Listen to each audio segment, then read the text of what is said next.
So guys, जैसा कि हमने पिछले एपिसोड में देखा था कि युवाओं को दोबारा डिवाइन रियल में से बुलाया गया था, पर दीतियान के रिवर्स स्केल की वजह से डिवाइन रियल में से उसका कनेक्शन टूट गया। युवाओं को फ्लाइंग सोल टूल्स को नष्ट करने से रोकने के लिए येंग वहां गया, पर युवाओं ने अपने दोस्तों के साथ मिलकर खटिया खड़ी कर दी। फिर अब हम युवाओं को देखते हैं, उसने अपने हाओ डोंग पाम की मदद से येंग पर हमला कर दिया। हाओ डोंग पाम की एनर्जी को महसूस करके वो तोंग दंग रह गई। वह मन ही मन सोचने लगी, आखिर इस टेक्निक को देख मुझसे इतनी जानी बेचानी फीलिंग्स क्यों महसूस हो रही है। येंग पहले से बहुत कमजोर हो चुका था और चाहकर भी हाओ डोंग पाम का सामना नहीं कर सकता। Mad bull martial soul deactivate हो चुकी थी और येंग तेजी से नीचे गिरने लगा। वह कहता है, मुझे ऐसा महसूस हो रहा है अब मैं मरने वाला हूँ, चाहे कुछ भी हो जाए, पर मैं इतनी जल्दी नहीं मर सकता। मुझे कुछ भी करके इन घुसपैठियों को सबक सिखाना पड़ेगा। उसे बहुत गुस्सा आ रहा था और वह अपने सोल टूल्स की मदद से युवाओं और उसके दोस्तों पर लगातार हमले करने लगा। सबको समझ में आ गया था कि वह अपनी पूरी ताकत का इस्तेमाल करके हमले कर रहा है, इसीलिए सबने खुद को बचाने पर ध्यान दिया, ना कि उसका सामना करने के लिए गए। येंग अपनी 10,000 बाइंडिंग हेवनली नेट की मदद से एक बहुत ही ताकतवर हमला करने लगा। युवाओं को समझ में आ गया था अब येंग के पास ज्यादा ताकत नहीं बची है। वह कहता है, इसकी स्पिरिचुअल पावर धीरे धीरे कम हो रही है और अगर यह इसी तरह बिना रुके हमले करता रहा तो जल्दी इसकी सारी एनर्जी खत्म हो जाएगी और अब इसी चीज का फायदा उठाकर मैं इसे खत्म करूंगा। ये कहते हुए वह तेजी से येंग की तरफ बढ़ने लगा। संशी जानता था भले ही एक डूलो कितना भी घायल क्यों ना हो जाए, उसे कमजोर समझने की भूल नहीं करनी चाहिए, इसीलिए वह युवाओं को वापस बुलाने लगा। पर युवाओं ने येंग को मारने की ठान ली थी और वह नहीं रुकता। गुस्से में आकर येंग ने उस पर जोरदार हमला कर डाला, पर युवाओं तक पहुंचने से पहले वुतोंग ने उसका अटैक फेल कर दिया। युवाओं अपनी डेस्टिनी जजमेंट स्किल की मदद से उस पर एक बहुत ही ताकतवर हमला करता है, जिससे येंग को चक्कर आने लगा। मौके का फायदा उठाकर युवाओं वुतोंग के साथ मिलकर उसे पीटने लगे। वुतोंग अपने गोल्डन ड्रैगन स्पीयर की मदद से येंग पर हमला कर देती है। शुरुआत में येंग को उसे रोकने में काफी परेशानी हो रही थी, पर धीरे धीरे उसने स्पीयर को रोक दिया। लेकिन तभी युवाओं ने अपनी सोल एक्सप्लोजन स्किल का इस्तेमाल करके गोल्डन ड्रैगन स्पीयर की ताकत को दुगना कर दिया। गोल्डन ड्रैगन स्पीयर पहले से एक सुप्रीम ट्रेजर था और ताकत बढ़ने के बाद येंग उसका सामना नहीं कर पाया, जिससे स्पीयर उसके सिर को चीरते हुए निकल गई। अचानक वहां एक बहुत बड़ा धमाका हुआ, जिससे येंग के सारे सोल टूल्स उसके शरीर से अलग होकर नीचे गिरने लगे। वह खुद बुरी तरह से घायल हो चुका था और अपनी अंतिम सांसें गिनने लगा। वह बोला, आखिर मैं इन बच्चों के हाथों कैसे मर सकता हूँ, मुझे ऐसी बेकार मौत कबूल नहीं। युवाओं कहता है, उस वक्त तुमने मुझे और मेरे साथियों पर घात लगाकर हमला किया, उसी वक्त मैंने फैसला कर लिया था मैं तुम्हें ऐसी मौत दूंगा कि तुम उस पर अफसोस करो। येंग के पास कहने के लिए कुछ नहीं बचा था, उसकी मौत हो जाती है और वह तेजी से नीचे गिरने लगा। संशी कहता है, मेड बुल डूलों के पास बहुत से अच्छे सोल टूल्स मौजूद हैं, हम उन्हें इस तरह बर्बाद नहीं होने देंगे। उसने अपनी जवान नो शील्ड की मदद से सोल टूल्स इकट्ठा करना शुरू कर दिया। युवाओं ने गुई और क्यू क्यू को सोल टूल्स इकट्ठा करने के लिए भेज दिया। येंग की आर्मी को उसकी मौत का पता चल गया था, पर उनकी हिम्मत नहीं हुई कि युवाओं और उसके साथियों का मुकाबला कर सके, इसीलिए वे तुरंत एम्परर को खबर देने के लिए वहां से चले गए, इस उम्मीद में कि बाद में वे येंग की मौत का बदला ले सके। येंग के सोल टूल से देख संशी और बाकी सभी बहुत खुश थे। तभी व्हाइट टाइगर ड्यूक दाई हाओ भी वहां आ गए। वे कहते हैं, मुझे यकीन नहीं हो रहा कि मेड बुल डूलो को ऐसी मौत आई। एक 9th level soul tool master की डेड बॉडी हमारे एम्पायर के लिए काफी फायदेमंद साबित होगी, क्योंकि आज तक इतिहास में किसी ने भी अपने दुश्मन को मारकर उसकी लाश हासिल नहीं की। येंग की लाश को हम अपनी जीत की ट्रॉफी की तरह देख सकते हैं। अचानक युवाओं को चक्कर आने लगे। वो तुम को पता चल गया था, पर वह समझ नहीं पाती थी कि उसे क्या हो रहा है और उसने युवाओं से कुछ पूछा भी नहीं। युवाओं दायाओं से बोला, अगर येंग की लाश इतनी खास है तो आज इसे एम्पायर के भले के लिए इस्तेमाल कर सकते हैं। हम इसके सोल टूल्स को रखकर खुश हैं। वह उन्हें एक और क्रिस्टल देकर कहने लगा, ये सनमून एम्पायर के डिटेक्शन सोल टूल्स के कोर हैं। साथ ही मेरे पास कुछ सोल टूल्स भी मौजूद हैं, जिसकी मदद से स्टार लो एम्पायर सनमून एम्पायर के डिटेक्शन सोल टूल्स के बारे में पता लगा सकेगा। दायाओं इससे काफी खुश थे। वे कहते कहते हैं, इस बार तुमने अपने दोस्तों के साथ मिलकर बहुत कामयाबी हासिल की है। तुम सब हमारे एम्पायर के यंग हीरोज हो और मैं खुद मेजेस्टी को तुम्हारे कारनामों के बारे में बताऊंगा। वो युवाओं को शाबाशी देना चाहते थे पर युवा उनसे दूर हो गया और वहाँ से चला गया। दायाओं को इससे काफी बुरा लगा। वे समझ नहीं पा रहे थे कि आखिर युवाओं एक ही वक्त में इतना अच्छा और कठोर क्यों है। आर्मी कैंप में आते हुए युवाओं को दोबारा चक्कर आने लगते हैं और वह बेहोश हो गया। संशी उसे कमरे के अंदर ले जाकर सुला देता है और अपने दोस्तों से कहता है शायद ये सब युवाओं के हाओ डोंग पाम के इस्तेमाल की वजह से हो रहा है। उसके अकेले हाओ डोंग टेक्निक इस्तेमाल करने की वजह से उसके दिल में वांग डोंग का प्यार बहुत बढ़ चुका था, जिससे उसकी एनर्जी काफी जल्दी खत्म हो गई। पर कुछ वक्त आराम करने के बाद वह एकदम ठीक हो जाएगा। युवा बेहोशी में वुतोंग को याद कर रहा था। वह मन ही मन सोचने लगा, क्या तुम सच में अभी भी जिंदा हो या मुझे छोड़कर चली गई? जब मैं तुम्हें क्लियर स्काई सेक्टर में लेकर गया तो अंकल न्यू और अंकल ताई मुझ पर बहुत गुस्सा कर रहे थे, जिससे मैं तुम्हें ठीक तरह से अलविदा भी नहीं कह सका। अगर तुम सच में इस दुनिया से जा चुकी हो तो मुझे भी अपने साथ ले जाना चाहिए था, क्योंकि तुम्हारे बिना मेरा जीना बेकार है। कुछ समय बाद वुतोंग युवाओं के कमरे में आ जाती है। वह सोचती है कि आखिर उस पाम अटे की वजह से मुझे इतना दुख क्यों महसूस हो रहा है। कहीं सच में मेरे और युवाओं के बीच कोई रिश्ता तो नहीं।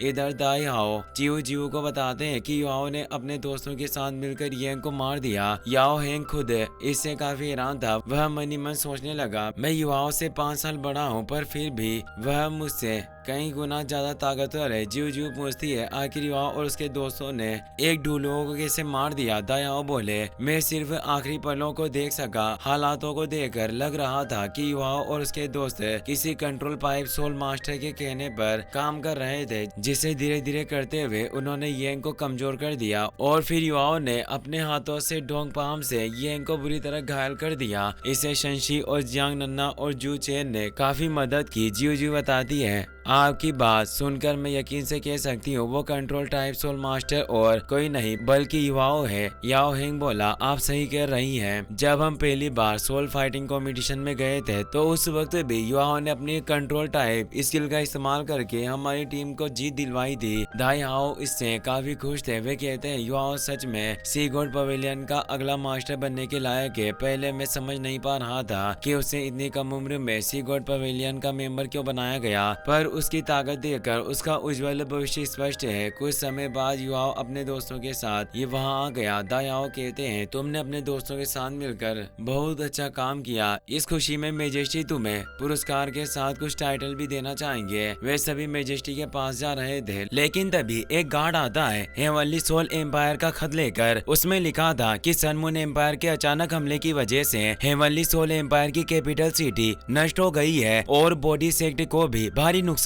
हुआ है। दाई हाओ तुरंत इस मुद्दे पर बात करने के लिए स्टार लो एम्पायर के ढूलुओं को इकट्ठा कर लेते हैं। वे बोलते हैं अगर यह लड़ाई इसी तरह चलती रही तो कुछ ही दिनों में सन मून एम्पायर पूरे हेवनली सोल एम्पायर पर कब्जा कर लेगा। अगर ऐसा हुआ तो स्टार लो एम्पायर के साथ दो लिंग एम्पायर और शेख सिटी को भी भारी नुकसान भुगतना पड़ेगा। जियो जियो कुछ समझ नहीं पा रही थी कि अब क्या किया जाए। युवाओं कहता है, हमारे पास सिर्फ 2 रास्ते बचे हैं। पहला, अगर हम एकेडमी से मदद मांगे और साथ ही दो लिंग एम्पायर और हिडन सेट्स की फोर्स इकट्ठा कर ले। Sun moon empire heavenly soul empire पर कब्जा करने में व्यस्त होगा। इतने वक्त में हम मुख्य युद्ध के लिए सेना इकट्ठी कर लेंगे। हेवनली कुन ढूलुओ पूछने लगे, अगर पहले रास्ते में हमें मुख्य युद्ध के लिए इंतजार करना है तो तुम दूसरा रास्ता बताओ जिससे हम जल्दी से सन मून एम्पायर को रोक सके। युवाओं कहता है, दूसरा रास्ता यही है कि हम बिना सोचे समझे सन मून एम्पायर के खिलाफ युद्ध की घोषणा कर दें और तब तक लड़ते रहें जब तक कोई एक एम्पायर नष्ट न हो जाए। हमें उनकी सबसे खास चीज को बर्बाद करना होगा जिसके दम पर वे इतना उछल रहे हैं। दाई हाओ बोले, मैं जानता हूँ कि सन मून एम्पायर को रोकना जरूरी है, पर अचानक बिना किसी प्लान के हम डार्क गोड टावर पर हमला नहीं कर सकते। वह सोल टूल पूरी सेना को निगलने की ताकत रखता है। हम इसे इस तरह नष्ट नहीं कर पाएंगे। युवाओं बोला, ऐसी खास और मुश्किल भरी परिस्थितियों के लिए ही मैंने एक्सट्रीमली सोलो सोल्जर प्रोग्राम में हिस्सा लिया था। यह कहते हुए वह सबको अपने प्लान के बारे में बताने लगा।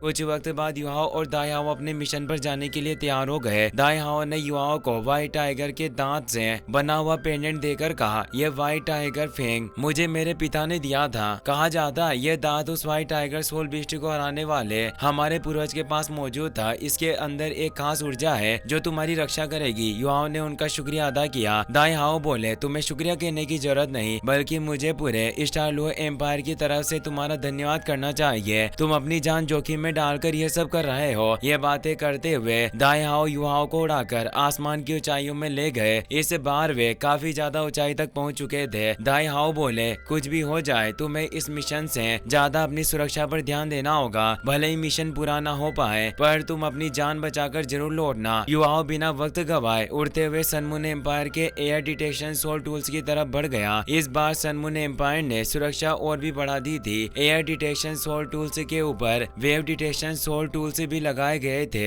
युवाओं ने अपनी spiritual detection soul skill activate कर ली थी, जिससे उसे पहले से ही सभी सोल टूल्स का पता चल जाता था। वह सोचने लगा, सनमून एम्पायर ने मुझे रोकने के लिए advanced wave detection soul tools लगाए हैं ताकि मुझे ट्रेप्स करके पकड़ सके, पर मेरी स्पिरिचुअल डिटेक्शन स्किल के रहते ये मेरा कुछ नहीं बिगाड़ सकते। वह उस जगह पर पहुंच गया था जहां पहली बार उसे मेंटल बैरियर का सामना करना पड़ा था। युवाओं ने अपनी डेस्टिनी जजमेंट स्किल से एक जोरदार हमला किया, जिससे उस बैरियर में एक छेद हो गया। लेकिन हमले के धमाके से वेव डिटेक्शन सोल टूल से भी एक्टिवेट हो गए और युवाओं पर लेजर बीम्स से हमले होने लगे। पर युवाओं पर इन कमजोर हमलों का कोई असर नहीं हुआ और वह तेजी से मेंटल बैरियर के अंदर चला गया। उसके अंदर जाते ही बैरियर फिर से पूरी तरह से ठीक हो गया। अंदर पहुंचकर युवाओं को इतनी दूर से भी डेथ गॉड टावर की भयानक ऊर्जा महसूस हो रही थी। अचानक डेथ गॉड टावर ने आसपास की सारी एनर्जी एब्जॉर्ब करना शुरू कर दी। इसके रेडियस में होने की वजह से युवाओं के स्पिरिचुअल सी से भी ऊर्जा निकलने लगी, जिससे वह घबरा गया। उसकी सोल स्पिरिट भी इससे परेशान हो गई। स्पिरिचुअल सी की एनर्जी कम होने से युवाओं की मेंटल पावर कमजोर पड़ने लगी और उसे चक्कर आने लगे। उसी दौरान सोल रॉकेट्स और मिसाइल्स से उस पर हमले होने लगे। लेकिन तभी वुतोंग वहां आ गई। उसने अपने गोल्डन ड्रैगन स्पीयर की मदद से सारे हमले बेअसर कर दिए। उसे वहां देखकर युवाओं दंग रह गया। वह बोला, तुम यहाँ क्या कर रही हो? तुम्हें इतनी खतरनाक जगह पर नहीं होना चाहिए। बेहतर होगा कि तुम तुरंत यहाँ से चली जाओ। वुतोंग बोली, मैं कोई कमजोर नहीं जो खतरे से डरकर भाग जाऊं, और अगर मैं वक्त रहते यहाँ नहीं आती तो तुम बुरी तरह घायल हो चुके होते। अब ये सब बकवास बंद करो और मुझे जल्दी से आगे का प्लान बताओ। युवाओं ने जवाब दिया, तुम्हें कुछ नहीं करना, बस तेजी से आगे बढ़कर तबाही मचाती रहो। तुम्हें मेरी फिक्र करने की जरूरत नहीं, मैं खुद को संभाल सकता हूँ। दोनों तेजी से आगे बढ़ने लगे, पर रास्ते में रिपल्सिव सोल टूल्स लगे हुए थे, जिनसे निकलने वाली जोरदार ऊर्जा उन्हें आगे नहीं बढ़ने दे रही थी। युवाओं और वुतोंग ने अपनी शक्ति का इस्तेमाल करके उन सोल टूल्स को पार किया और आगे बढ़ गए। फिर युवाओं ने वुतोंग का हाथ पकड़कर उसे डेथ गॉड टावर के पास भेज दिया ताकि वह उसे जल्दी से नष्ट कर सके। लेकिन अचानक डेथ गॉड टावर एक्टिवेट हो गया। युवाओं को इसका एहसास हो गया था। वह नहीं चाहता था कि वुतोंग खतरे में पड़े, इसीलिए उसने संशी की पोजीशन सेव स्किल की मदद से वुतोंग के साथ अपनी जगह बदल ली। डेथ गॉड टावर ने अब युवाओं पर हमला कर दिया। अचानक इविल स्पिरिट से युवाओं को अपने जाल में फंसाने लगी और धीरे धीरे वे उसके स्पिरिचुअल सी में भी घुसने लगी। वुतोंग इससे बहुत डर गई। उसने अपना मार्शल सोल अवतार एक्टिवेट कर लिया और युवाओं को बचाने के लिए उसकी ओर दौड़ी। उधर युवाओं को कुछ वक्त पहले की बात याद आने लगी। उसने लुओली से कहा था, अगर मैं इस मिशन से वापस नहीं लौट सका तो तुम दायाओं को मेरी असलियत बता देना। लुओली ने बोला था, तुम कैसी बातें कर रहे हो? चाहे कुछ भी हो जाए तुम्हें मेरे लिए वापस लौटना होगा। युवाओं ने अपने भाई को याद करके इविल स्पिरिट्स के चंगुल से बाहर निकलने की कोशिश की, लेकिन उसकी सारी कोशिशें नाकाम रही। तभी दीतियान का रिवर्स स्केल एक्टिवेट हो गया और धीरे धीरे दीतियान ने उसके शरीर पर कब्जा करना शुरू कर दिया। इसी के साथ ये एपिसोड यहीं पर खत्म होता है।